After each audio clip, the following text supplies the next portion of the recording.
Olá, pessoal, sejam muito bem-vindos aqui a mais uma live promovida pela BBIA. E hoje o tema está super especial: direito da mãe e do bebê.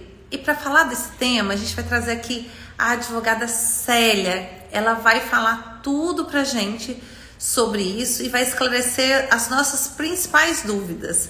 Então fiquem à vontade para já trazer as dúvidas aqui, já pensar naquela dúvida que você tem relacionada a esse tema. Eu vou adicionar aqui a Célia, possa ter esse papo na noite de hoje e esclarecer não só as dúvidas e perguntas que a gente preparou aqui, mas as de vocês que vão estar online. Célia, seja muito bem-vinda. É com muita alegria que a gente te recebe aqui, hoje nessa live da BBIA. Eu gostaria que você se apresentasse para a nossa audiência, para as pessoas que estão conosco, que vão nos acompanhar aqui, sobre o tema direito da mãe e do bebê. Por favor, fique à vontade. Boa noite, Aline. Super obrigada pelo convite.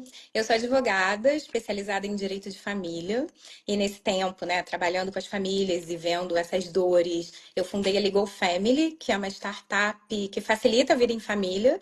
Então a gente disponibiliza informação relacionadas a questões que têm repercussão jurídica gratuitamente.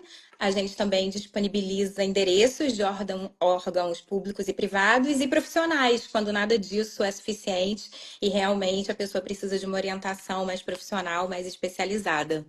Então, nesse tempo aí de advocacia, a Legal Family nasceu, né, realmente com esse propósito e é um prazer aqui compartilhar um pouquinho dessa experiência com você, com seus seguidores e com quem precisar dessas informações.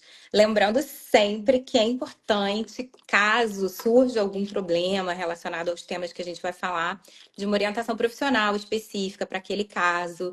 O que a gente vai fazer aqui é esclarecer, né, aquele pontinho inicial para a pessoa realmente ter noção dos direitos que ela tem.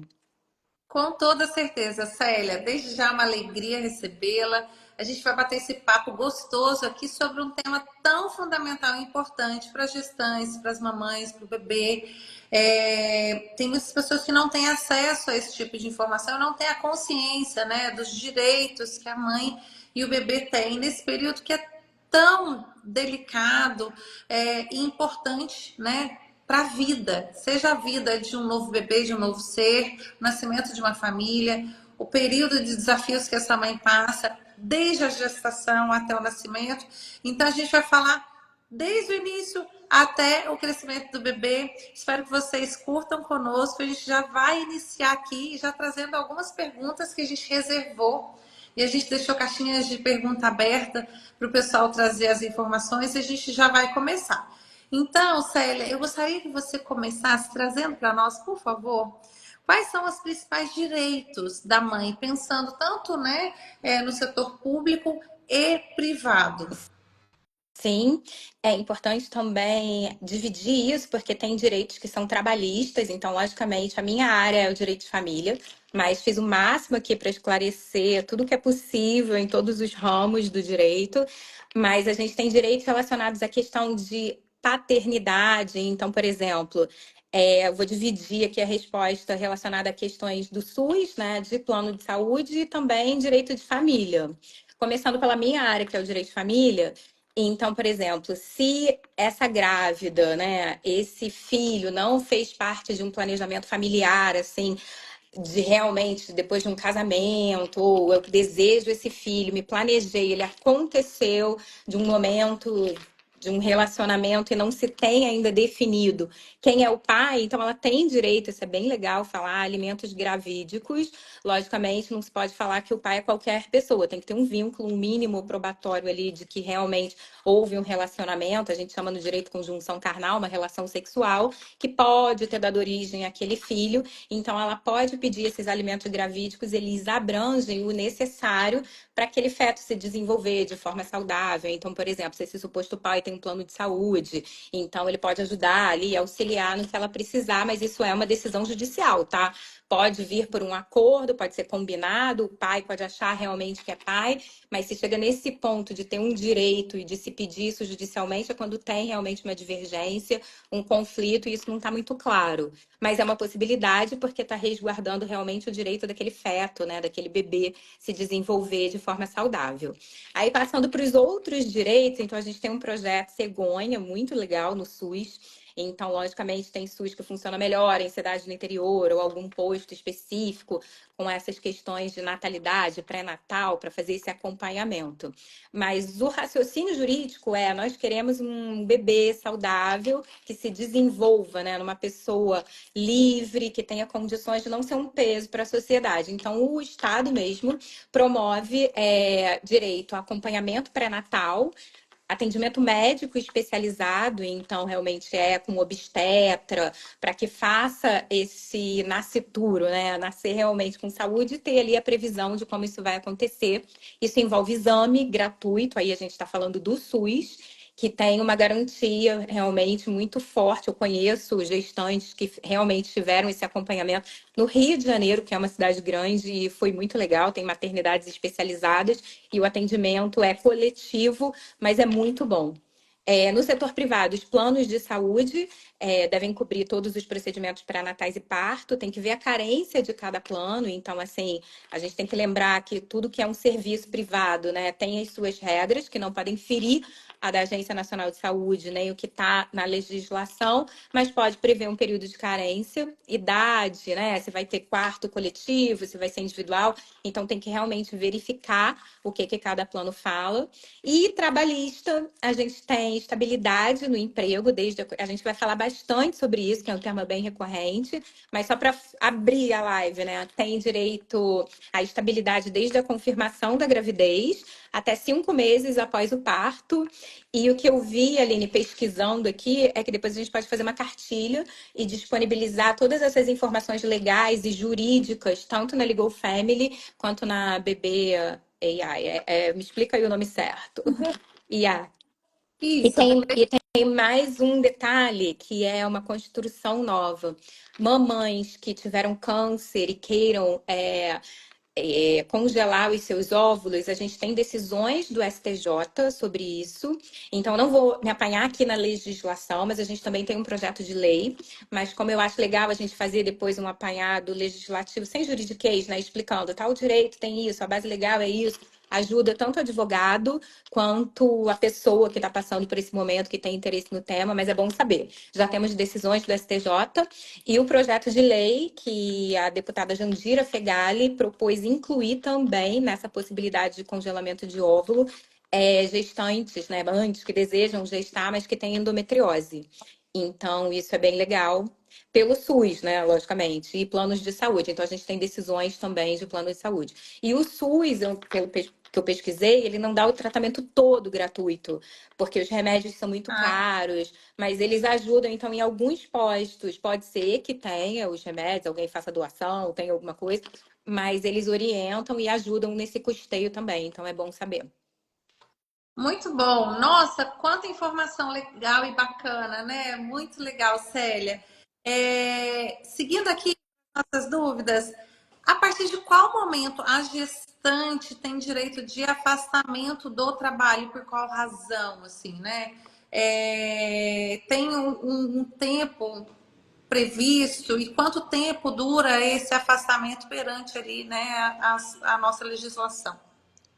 Sim, então a regra né? Isso aí também é direito do trabalho, tá na consolidação das leis trabalhistas, nesse apanhado aí que a gente vai colocar o embasamento legal, mas ela pode se afastar até 28 dias antes do parto, e a licença maternidade, em regra, é 120 dias, mas a gente tem algumas empresas que fazem parte de um programa e elas já aumentaram para mais 60 após esses 120. Logicamente, se tiver alguma intercorrência, isso é levado também a esse trabalhador e essa empresa. Isso é o que a legislação prevê. Mas, por exemplo, a gente vai falar depois de licença paternidade, mas algumas empresas já entenderam a importância desse projeto parental, dessa parceria parental nesse momento tão importante, até porque são pais, são mães, sabem a dificuldade que é e podem prever sempre um período maior. Esse é o mínimo, é o legal.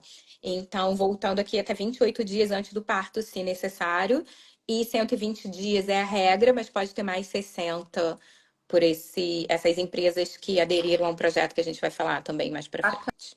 Bacana, bacana. Eu fico muito feliz de ver a postura, né, principalmente das empresas mais inovadoras, com esse olhar um pouco mais empático para a mãe e para o E pai para o pai. também. É tão importante a presença do pai, principalmente ali no início, né, no primeiro, segundo mês, em que tá tudo ainda muito sensível, estabelecendo rotina e todas as questões. Então, eu espero que a gente consiga continuar evoluindo, né? A gente vai avançando aí com a nossa legislação. Sobre o pré-natal, o que deve ser garantido pelo SUS e pelo plano de saúde? Porque fica muito abrangente, né? Sim. Esse aqui vale a pena. Eu fiz aqui um quadrinho, mas de cara, assim, para lembrarem, para quem estiver assistindo, ficar com isso claro e lembrar desse momento da nossa conversa, o SUS garante pelo menos 6 consultas de pré-natal, que é um número, né, há 9 meses, 6 consultas, quase uma por mês, além de exames essenciais como ultrassonografia e testes de sangue. E os planos de saúde, além dessa cobertura, né, com base também na lei, aí depois a gente bota lá, mas é 965 meses 98 e no rol da ANS, deve ter uma assistência contínua durante toda a gestação. E aí o que eu botei aqui de quais são esses exames, ó, que são os pré-natais, tem vários, super importantes. Triagem sanguínea, fator RH, hemograma, eletroforese de hemoglobina, glicemia, isso tudo a gente pode botar lá na nossa cartilha. Teste rápido de sífilis, exame preventivo de câncer de colo de útero, urina, urocultura, HIV, malária, hepatite, todas essas doenças, né, que passam para o bebê, teste rápido de hepatite, né, e também tem exames para o pai, que estão todos aqui, hepatite viral. E vacinas também, contra hepatite, gripe, antitetânica, várias, varíola, né, que a mulher tem que tomar. Então, tem vários cuidados, assim, para receber esse serzinho com muita saúde. Muito bacana. Perguntou do plano de saúde, né? Então, exame, consulta, além disso tudo que a gente falou, se tiver alguma intercorrência, aí é legal falar da jurisprudência e para além do que diz a legislação, né? Como é que os tribunais decidem? Às vezes tem princípio de eclâmpsia, tem muita coisa que não vai estar prevista nem na lei, nem em lugar nenhum. Mas a tendência do judiciário é ver se aquilo é necessário para a prestação do que foi contratado, que é o plano de saúde, e se é previsível numa gestação, então a cobertura tem que ser feita. Então, coberturas de urgência também, tem essa questão da autorização, que é complicada, mas a justiça tem plantão judiciário, porque não importa se é pobre, rico, mais ou menos, plano de saúde tem essa questão de negar na hora mais importante da vida. Então, é algo recorrente e está lá nos halls de urgência dos plantões judiciários de todos os tribunais. Então, judicialmente, logicamente, provando a urgência, provando a necessidade, por um laudo, né, de um médico que diga normalmente o obstetra, quem está acompanhando aquela gestante, isso vai ser concedido no mais rápido possível, porque tem um arbitramento de multa para o descumprimento da decisão judicial bem alto. Poxa, que legal. Que legal. É importante, né, que esse tema seja levado a sério Sim. nesse nível, né, de ser ali é, on time, precisando, tem alguém para atuar sobre isso. A Betina está trazendo aqui, Betinha, está dizendo que na cidade dela não faz o exame de glicose. Você falou uma série de Sim, exames, né, que está coberto sim. pelo SUS, pelos planos de saúde. E ela está dizendo que dizem que não precisa. Eu imagino que se na cidade não faz, a cidade mais próxima que tem a cobertura deve ter que atender. Você tem ideia se é E assim que funciona? Então, a questão do SUS tem esse problema de ser o que é possível, né? A gente trabalha com mínimo existencial, que são esses 6 exames, o que é possível, e o SUS ele envolve os Hum, três, tanto a esfera municipal, como a estadual e a federal. é. Então, pode não ter em algum no seu município, mas o hospital estadual mais próximo também pode ser que não tenha. O SUS tem essa questão realmente que é muito bom em muitas coisas de vacina em a gente ter esse acesso, em poder, né, se utilizar dele, mas ele não tem orçamento para conseguir cumprir tudo aquilo que a nossa Constituição e as leis prevêem. Então, assim, tem os exames obrigatórios, que são esses que a gente falou no início lá da pergunta. Tem no site, isso é super importante também, gente. Se vocês entrarem no Google, tem muita informação esparsa, muita coisa agora com inteligência artificial tá muito bom. Então, assim, eles fazem um condensado. Falar com um advogado explica melhor, né? A gente consegue entender de uma forma mais didática. Mas um lugar muito confiável é a plataforma do governo federal, que é o gov.br. Então, lá mesmo, e é de lá a informação que a gente vai botar na cartilha, diz tudo o que precisa, mas como tem essa questão das esferas, municipal, estadual, federal, e de não ter alguns exames, se a gestante estiver bem, se não tiver nada que indique, se não for uma situação de urgência, então vai caber ao médico realmente avaliar a necessidade e a urgência daquilo, né? Então, assim, vai para o judiciário o que é possível, e é muito difícil, eu falo que para um juiz ter na consciência dele essa decisão, né? Como é que eu faço com esse bebê? Ou questões de saúde são um tema muito sensível mesmo, e a tendência é deferir tudo, até aqueles remédios lá mirabolantes. Mas se não tem, fica complicado. Mas se a gestante entender que é necessário, ela pode fazer isso aí. A Aline foi perfeita, ir para um hospital que tenha, e mesmo que não seja do endereço, que não seja o que está acompanhando, e tentar, né? A gente não sabe se vai conseguir. Mas para o bebê, vale tudo. Ah, com certeza. E voltando no tema dos companheiros, né? A gente falando de direito de mãe, de bebê, mas a gente não tem como não entrar no companheiro e no pai, que é algo super importante. Quais os direitos relacionados a pré-natal e o pós-parto? Você consegue explicar para a gente um pouquinho? Sim, de forma bem objetiva, e depois a gente vai navegar aqui num projeto de lei que está sendo bem debatido, que tem várias notícias, porque ainda bem os pais estão mais conscientes e participativos, né, desse momento. E as mães também estão abrindo mais espaço, eu acho, para isso. Então, hoje, o que a gente tem na consolidação das leis do trabalho e no ato das disposições lá constitucionais transitórias da Constituição é uma licença paternidade de 7 dias. Claro que se ele tiver algum problema de saúde, não vai entrar específica, se a gestante tiver, não vai entrar especificamente em alguma licença relacionada à gestação. Mas tem questões trabalhistas, e aí vale a pena falar com um advogado especializado nessa área do direito do trabalho. A minha é o direito de família. Mas tem essas questões de licença para acompanhar algum parente em algum momento, então dependendo do grau lá de complexidade. Mas a licença paternidade hoje, legal, determinada pelas leis do trabalho, é de 7 dias. Só que a gente tem um projeto de lei e tem um programa, que é aquele que eu falei de empresas que aumentam por 60 dias, a licença maternidade, que se chama de empresa cidadã. E é o que eu falei também da empresa Reserva, que eu sou muito fã, eu acho muito legal o insight e o engajamento, porque quando você participa da vida do seu funcionário, né, em um momento tão íntimo e tão maravilhoso de receber uma vida, aquilo vale como um endomarketing e como um engajamento muito maior em relação à marca, ao trabalho, a essa empresa realmente estava ali comigo. Então, o fundador, que é o Rony Mesler, nesse caso, tem 3 filhos, eu acho que são 3, e ele foi aumentando a licença paternidade dos funcionários dele de acordo com a paternidade dele. E viu que isso foi muito legal, e ele diz e compartilha que ele já ouviu várias vezes que aquela conta não ia fechar nunca. E ele falou: mas alguém fez a conta? Não fecha, logicamente, nesse momento de você falar, vou ficar mais 60 dias sem um funcionário. Mas depois, o retorno da falta de turnover, né, que a gente fala, esse funcionário vai ficar tão ligado àquela empresa que ele não vai sair. Então ele não vai ter que contratar, então ele vai trabalhar melhor, então ele vai valorizar isso.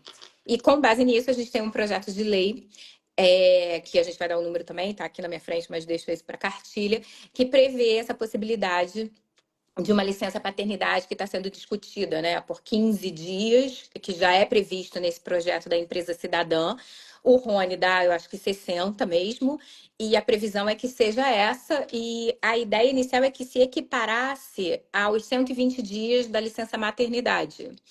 E aí vem essa questão da conta fechar ou não. Então, o que está se discutindo agora é se tem uma licença maternidade remunerada, pode ter uma paternidade sem ser remunerada pelo INSS. Como é que vai fazer a conta?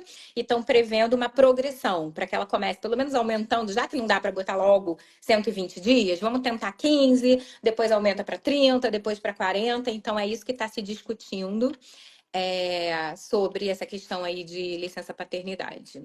Muito legal. Lembrando a todos que a gente está aqui na live falando sobre direitos da mamãe e do bebê. E a gente traz o papai também junto para a conversa, porque ele é importantíssimo. Nesse tema, né, você trouxe muitas informações sobre o pós-parto. Mas durante ali o pré-natal, são muitas as consultas que a mãe faz, os ultrassons, né? O pai pode acompanhar, a empresa ela tem alguma obrigação de liberar ou é mais uma questão de negociação interna entre o pai e a empresa que ele está?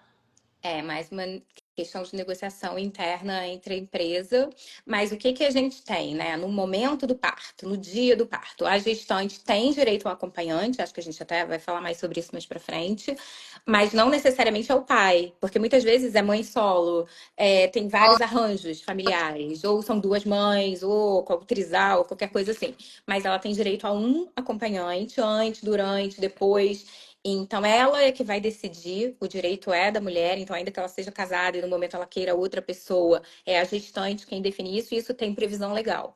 Muito bacana, muito legal. Você trouxe aqui a informação e o dado para gente que a mãe tem ali 5 meses, né, de estabilidade depois do parto do bebê. Mas a gente sabe que existe casos em que a mãe, mesmo grávida, ela passa ali por uma discriminação durante o trabalho, né? Do tipo que ela não está rendendo tanto mais, não está com as entregas tão elevadas. E muitas mães também acabam, ou algumas passam por uma demissão mesmo no período da gravidez. Quais são os caminhos que essa mãe pode tomar ali num evento, um potencial evento desse? Então, ela pode fazer uma denúncia, né, se ela for sindicalizada. No sindicato tem vários, isso vai escalando o conflito. Ela Ah, pode tentar reverter essa demissão, porque isso é um direito dela, então, ela comprovando a gravidez e que ela foi demitida, porque se não tiver uma justa causa, tem exceções também, às vezes realmente tem uma justa causa ali. Lembra que não é a minha especialidade. Mas ela pode tanto ir no sindicato, ela pode ir no Ministério Público do Trabalho, na Defensoria Pública mesmo, estadual, e o caminho vai ser entrar com uma reclamação trabalhista se ela for demitida e não tiver jeito. E aí, essa indenização, e a gente sabe, né, de casos, é bem cara para o empregador, então é algo hoje, assim, é um risco demitir uma gestante, pode acontecer sem que ninguém se saiba que estava gestante, mas assim que ela souber, ela pode dar essa informação e tentar todos esses caminhos, porque é um direito da gestante, não dela ter ou não ciência disso. Mas ela pode escalar esse conflito e eu acho que vale a pena conversar, falar, ver qual é o relacionamento, até porque se ela não for demitida, ela vai ter que ficar lá mais 5 meses depois, ou se for, ela pode ser reintegrada. Então tem algumas questões aí, mas é um direito, então se não tiver uma justa causa, roubou, né? A justa causa tem que ser uma coisa muito grave, não é simplesmente porque ela diminuiu a performance. Até porque é maravilha. esperado, né? Tem sono, tem um monte de questões do. É de fato esperado e é muito importante que a gente tenha essa consciência global, né? Não é a questão da mãe perder a estabilidade. A gente está falando de que a população só existe, ela só cresce, a gente só tem força de trabalho se mulheres estiverem dispostas a terem filhos. E então é uma conta que a sociedade como um todo precisa pagar, né? E não por acaso isso é previsto em lei, isso é previsto frente aí às companhias, às empresas, pensando ali na responsabilidade do todo, né? De você não só propiciar um ambiente e um clima saudável mas você também se comprometer não só com a sustentabilidade do meio ambiente, com a sustentabilidade da sua empresa, mas com a sustentabilidade da sociedade como um todo. Né? A gente já vive uma sociedade que está diminuindo e muito o número de filhos. E se a gente não olhar sobre uma ótica do global e do longo prazo, a gente vai ter uma população altíssima de pessoas idosas e pouquíssimos jovens. E quem faz a economia girar são os Com jovens, são as crianças. certeza. Então, assim, não é uma conta simples, né? É uma conta bastante complexa e que precisa ser levado em consideração cada um desses pontos. Eu Você fiz duas anotações aqui, como de outra área, eu acabei de ler aqui, ó. Além do sindicato, pode fazer uma reclamação na própria ouvidoria da empresa, que isso a gente falou, ou entrar com uma reclamação trabalhista. E se tiver discriminação, que foi também a pergunta que você fez, ainda pode ter uma reparação por assédio, dano moral na Justiça do Trabalho, que é mais um motivo para uma indenização, né? Para agravar esse quadro. A demissão é considerada nula, então ela vai ter todo esse período que ela estaria trabalhando considerado nos cálculos trabalhistas, então é uma indenização bem pesada e ainda pode ter uma questão realmente moral aí. certo. Você trouxe que a mãe, né, ela tem o direito do acompanhante no momento do parto. Com relação à escolha desse parto, né? Escolheu humanizar muito que um parto, ó, tem Minha filhinha, então, o essa mãe Diego. muito um parto, tem algum jeito que guarde esse querer da mãe? E o que a gente vê ultimamente é uma tão grande por parte das estruturas hospitalares e dos médicos de um parto cesárea. Você tem a data agendada, o profissional vai lá e só na hora ele resolve a vida. Sabe que para o normal, parto, a estrutura que anda para o acompanhamento daquela mãe, né, ela é diferente. E eu queria entender se essa mãe ela tem o direito de dizer, olha, eu sim, e o Estado, sim, ou o plano de saúde atender. Você sabe dizer como isso funciona? A minha cachorrinha latiu muito, eu quero só confirmar se eu entendi a pergunta.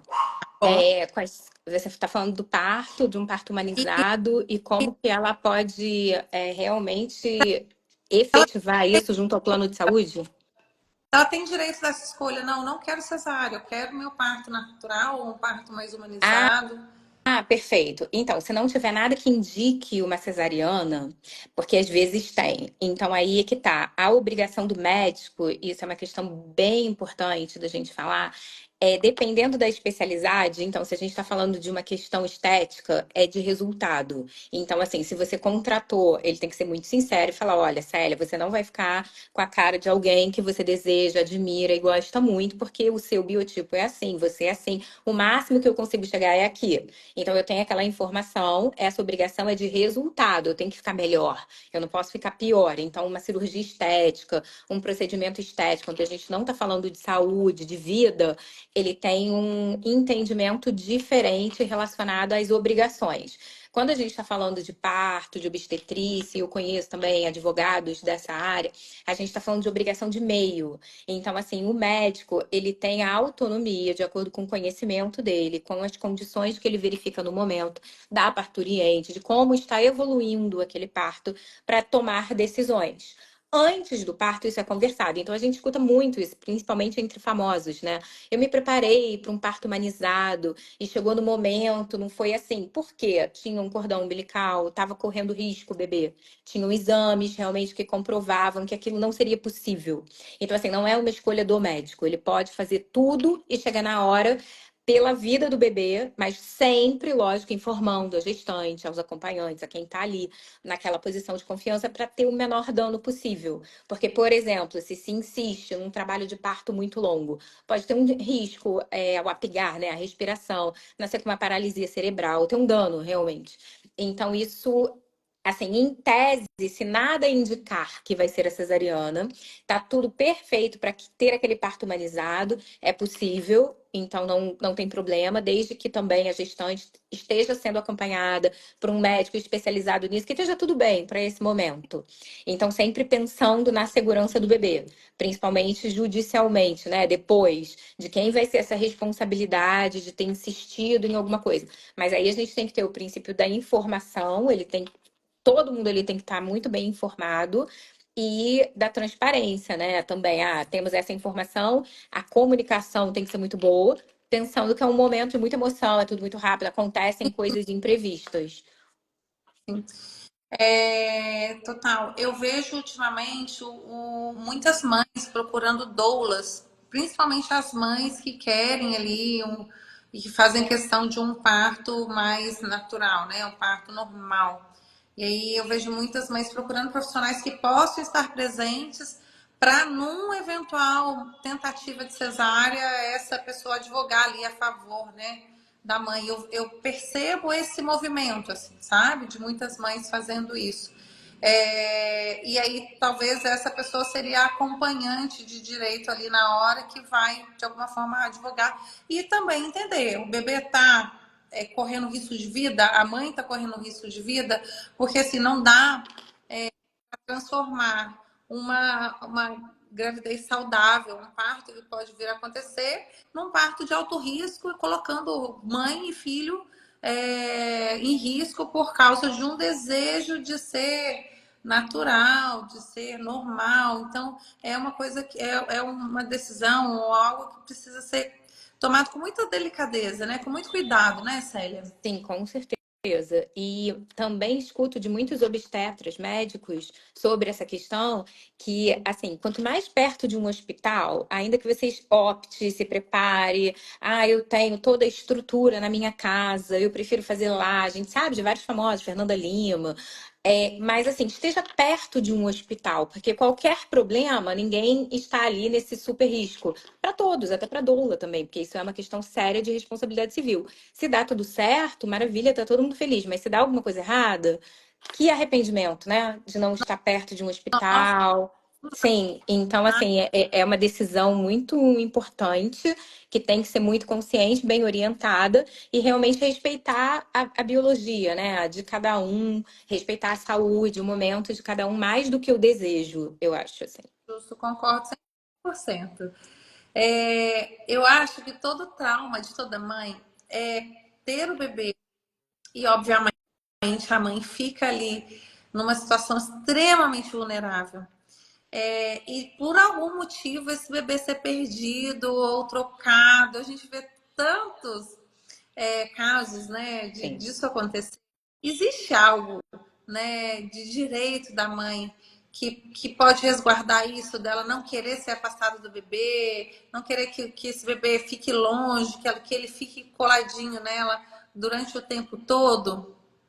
Então, pesquisando isso para essa live, que eu também não tinha a menor ideia se podia ou não, mas então, vai depender de tudo, né? Mas não indicando nada que o bebê tenha que realmente ir para um berçário, que ele tenha que ir para uma incubadora, é possível que a mãe faça esse pedido.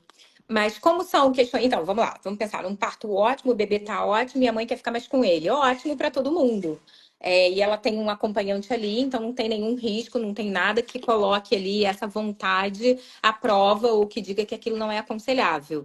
O ideal, é possível e é previsto como um direito, sim, hoje, né? Nesse parto humanizado, em todo esse contexto da mãe.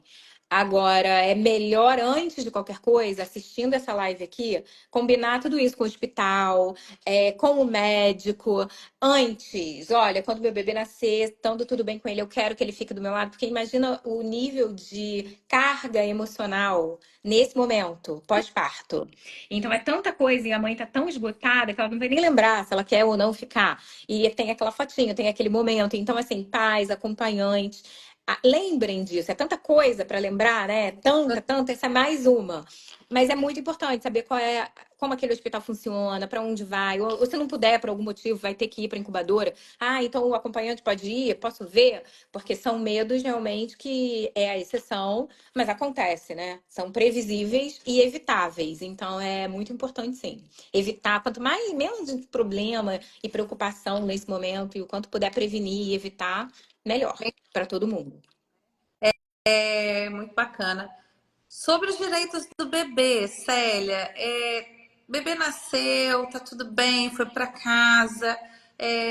O que que preza, né, a nossa legislação com relação ao acompanhamento médico, vacinação? Quais os direitos essa família tem para pedir, né, com relação ao bebê?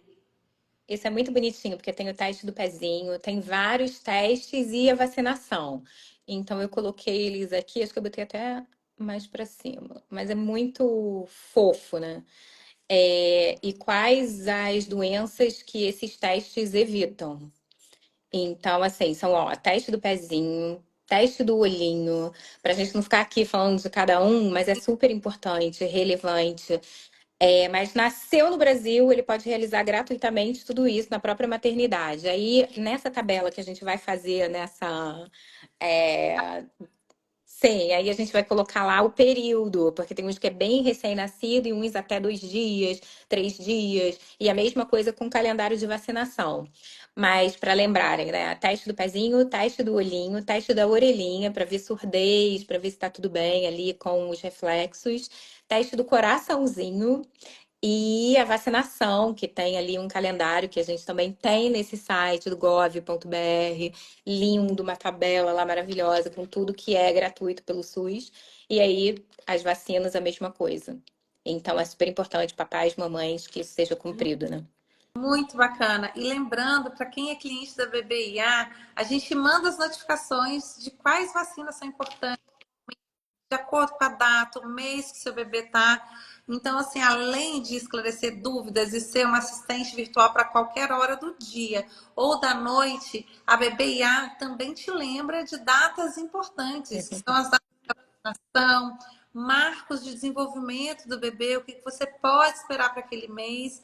Então, as mães que gostam de estar muito bem informadas, né, esclarecer as dúvidas quando ela precisa, ou ter ali um direcionamento, um acolhimento, pode contar com essa ajuda da BBIA.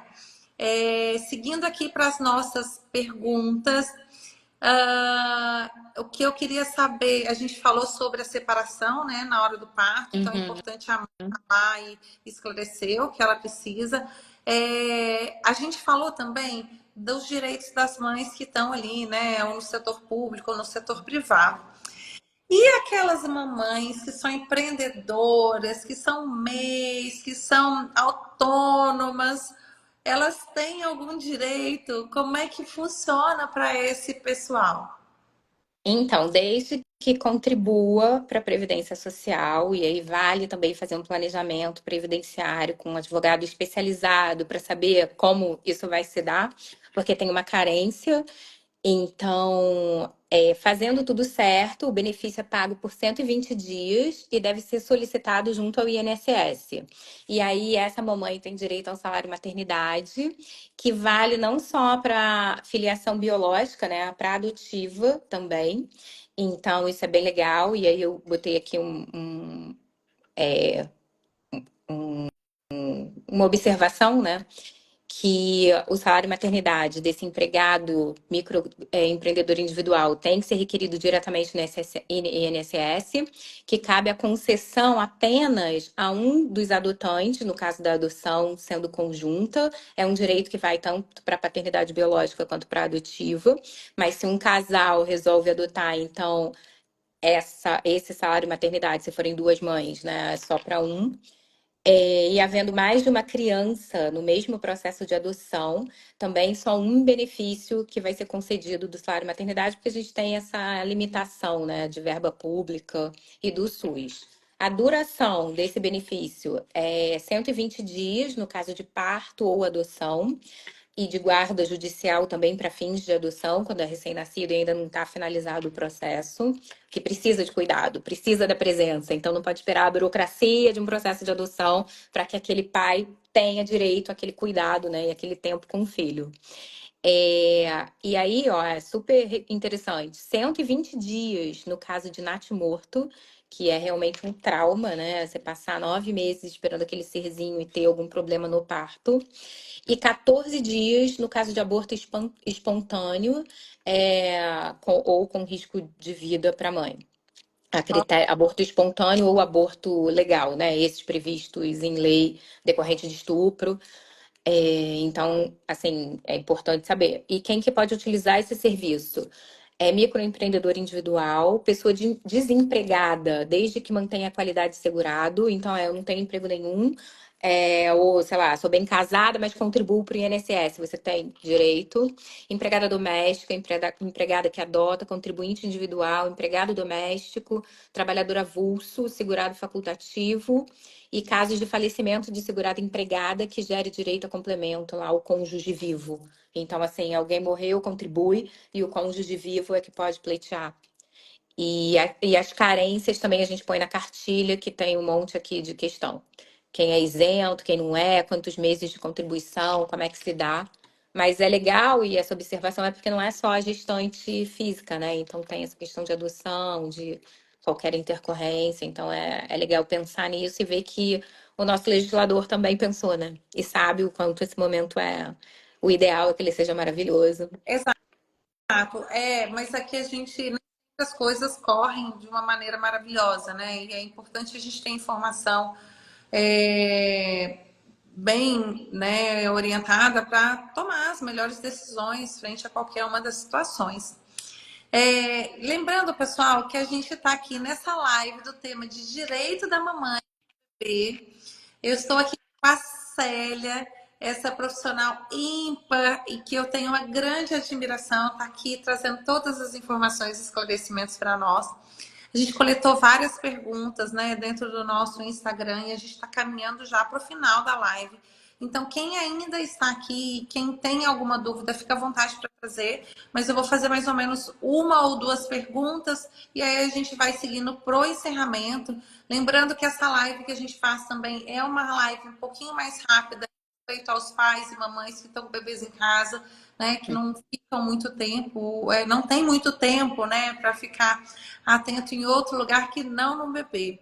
Então, eu queria te perguntar sobre bebês que são prematuros ou bebês que têm alguma questão cognitiva ou identificado ali, né, alguma anomalia, né, genética. Isso altera os direitos dessa mãe? Ela tem ali um pouco mais de tempo para se organizar ou segue o padrão do que é a legislação dita aí, né, dos 120 dias? Segue a legislação, mas o trabalho tem que ser combinado, né? Então, eu tenho clientes de família que têm essa rotina, têm essa realidade de ter um bebê especial com alguma questão genética e algum problema. Então, eles têm, por exemplo, hoje, a própria empresa, né, com essa questão de diversidade, inclusão, tem como colocar em trabalhos híbridos, então permitir mais um home office, mas depende muito, a gente tem que lembrar que a empresa ela tem uma função social, que é gerar emprego. Então, assim, é muito importante isso, mas o fundamento de uma empresa é que ela gere lucro e que ela consiga ter empregos e empregados e ser realmente se alimentar disso. Então, tem empresas que não tem jeito, se a gente for olhar, dependendo, né, do que ela entrega. Eu preciso de alguém presente num trabalho realmente que seja braçal, ou que seja determinante a presença física. É complicado, mas podendo adotar alguma medida hoje, né, com essa possibilidade de trabalho híbrido ou questões, e a gente tem também na legislação essa previsão de levar no médico, de faltar por acompanhamento de alguém da família, que você é o responsável, pode ser também ascendente, não só bebê, que essa live é específica para ter esse momento fofo.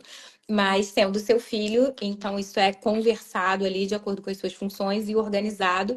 E muitas empresas também, e também é legal para o empregado pensar nisso, né? Estando nessa situação.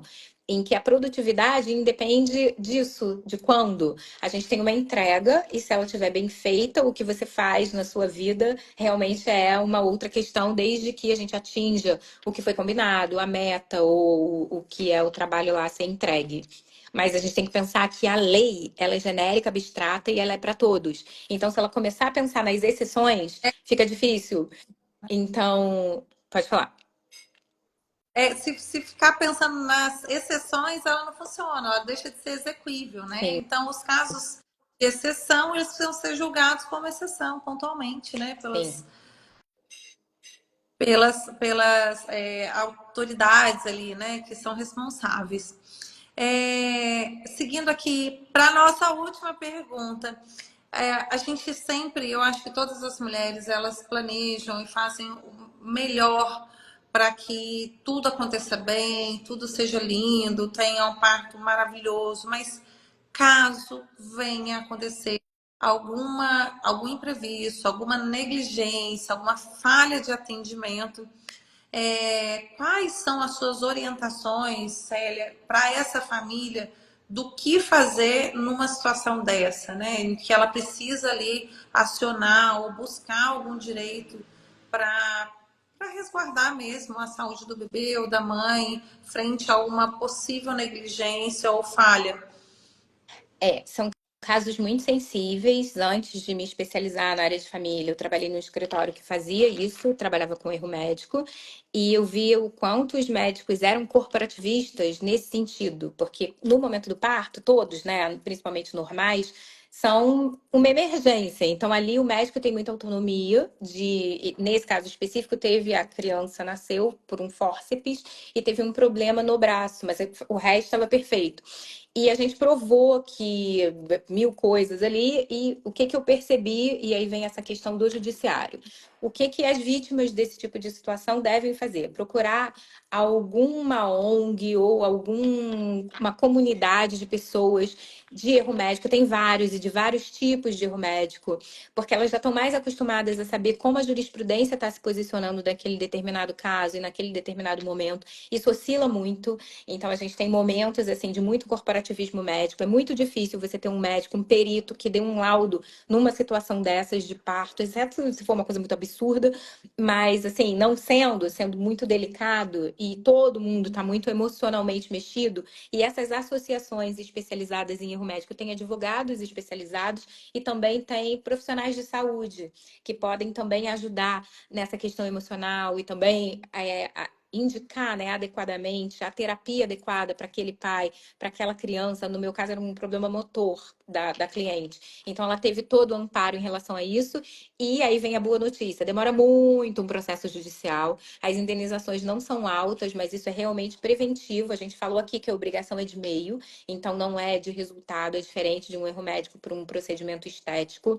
Então, para você provar isso que você falou, a negligência, a imprudência, a imperícia, que o nome jurídico é culpa. Então, é quando você tem um resultado que não foi determinante da sua vontade. Você queria acertar, mas acabou errando por algum problema. E aí tem que provar que esse problema tem o nexo causal, tem várias questões jurídicas que para você conseguir responsabilizar alguém civilmente, pessoalmente, porque é a responsabilidade pessoal do médico ou do hospital, dependendo se tiver faltado algum equipamento, alguma coisa que deveria ter e não tinha por alguma razão. Aí tem que ver, faltou luz, aconteceu não sei o quê. Então tem que ver como esse nexo causal, que é como a gente fala, determinante para aquele resultado, se costura para que você consiga realmente chegar num culpado, que é esse o nome. E é horrível, né? Nem o médico, nem ninguém quer estar nesse lugar.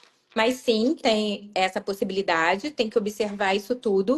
Mas o meu conselho seria esse: que procure associações especializadas, grupos realmente, comunidades de pessoas que tiveram essa mesma questão, para você ser acolhido da forma correta. Ou um escritório especializado, dependendo da questão financeira, da possibilidade, e aí sim, pessoalmente, e procurar essas terapias, sabe, que são necessárias para curar também essa frustração, né, de ter tido uma intercorrência num momento tão incrível que o ideal é que corra tudo bem.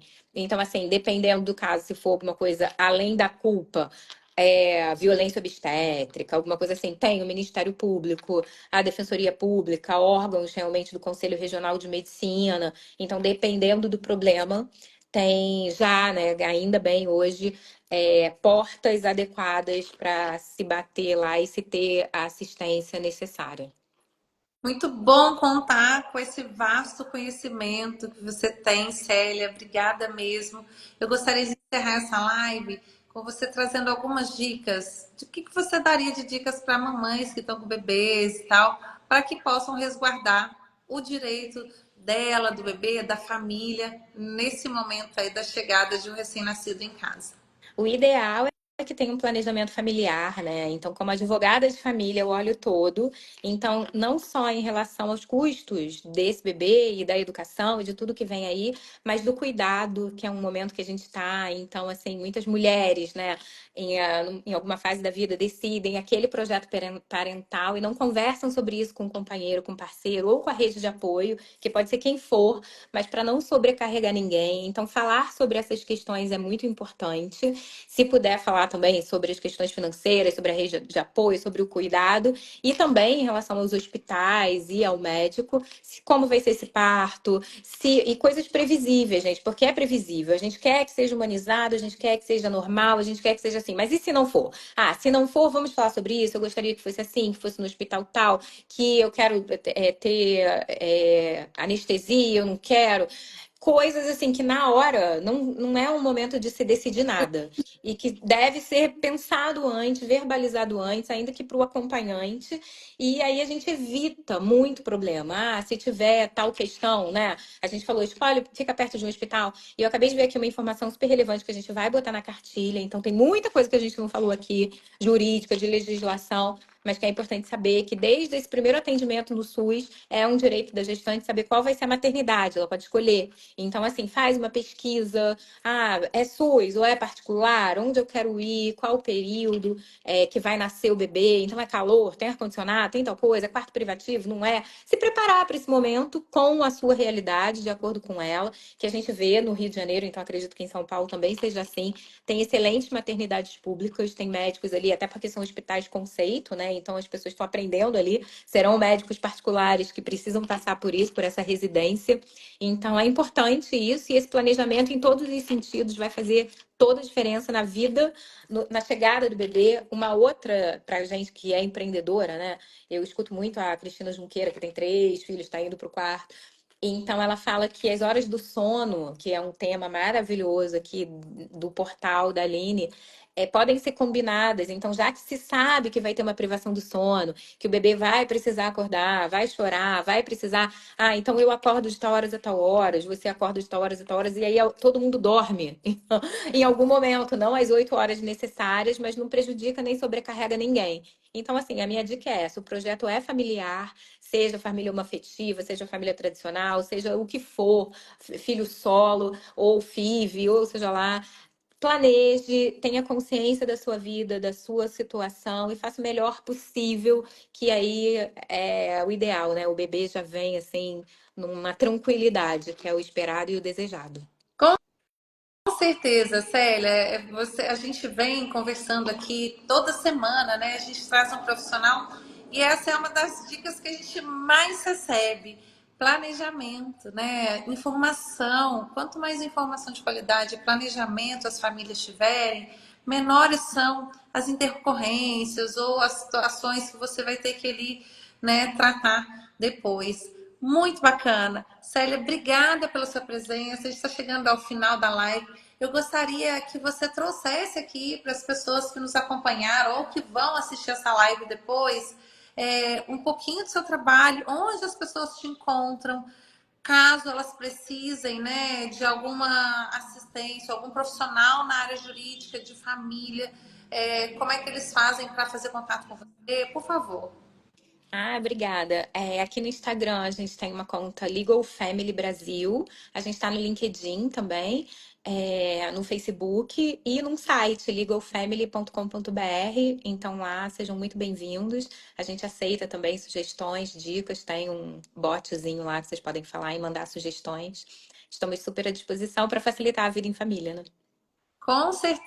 Estou deixando aqui o site. Se estiver errado, você me corrige, a gente ajuda. Para as pessoas que têm interesse. E lembrando a todos que estão aqui conosco para seguir a BBIA.ai.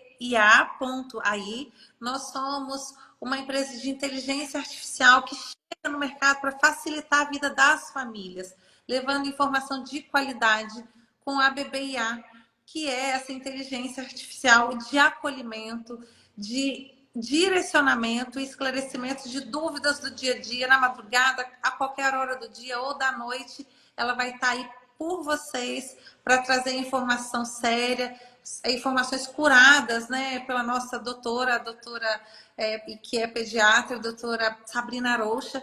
Então, contem conosco, contem com a BBIA. Se quiserem trazer sugestões aqui de temas para as lives, né? A gente fica super aberto. E obrigada mais uma vez pela presença de vocês. A gente vai se ver na semana que vem com mais um tema e mais uma live. Célia, muitíssimo obrigada, sucesso aí. Até mais para todos, uma boa noite.